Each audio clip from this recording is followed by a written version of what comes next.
Narito po ang statement ng Iglesia ni Cristo. Hindi tutol ang Iglesia ni Cristo sa pagpapatupad ng batas.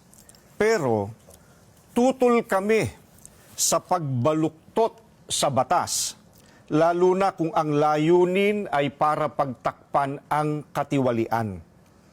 Gaya ng alam ng marami, si Senator Dante Marcoleta ay nanguna sa pag-iimbestiga sa isa sa pinakamalaking pandarambong na naganap sa ating kasaysayan.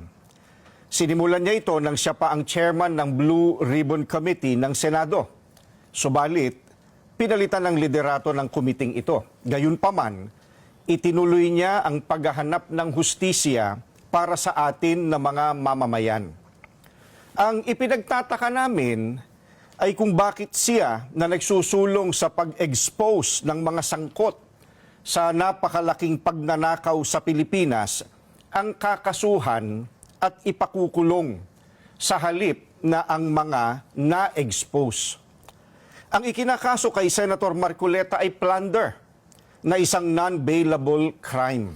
Sa makatwid, ipakukulong siya at hindi pwedeng magpiyansa hanggang hindi natatapos ang pagliliti sa kanya. Sa madaling salita, ay hindi na niya maitutuloy ang paglalantad o pag-expose sa mga sangkot sa pandarambong na naganap.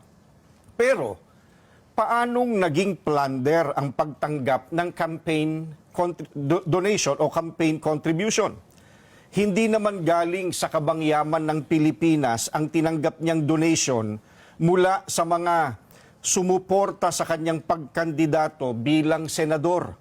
At mismong ang COMELEC ay naglabas na ng desisyon na walang krimen na naganap sa pagtanggap niya ng campaign donation.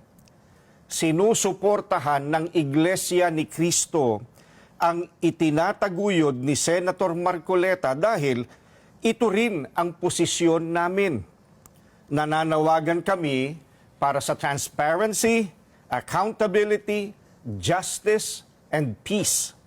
Kaya, nais naming iparinig sa mga kinauukulan na kahit ipakulong nila si Senator Marcoleta, ay hindi kami titigil sa paghingi ng katarungan para sa mga kababayan natin na ninakawan.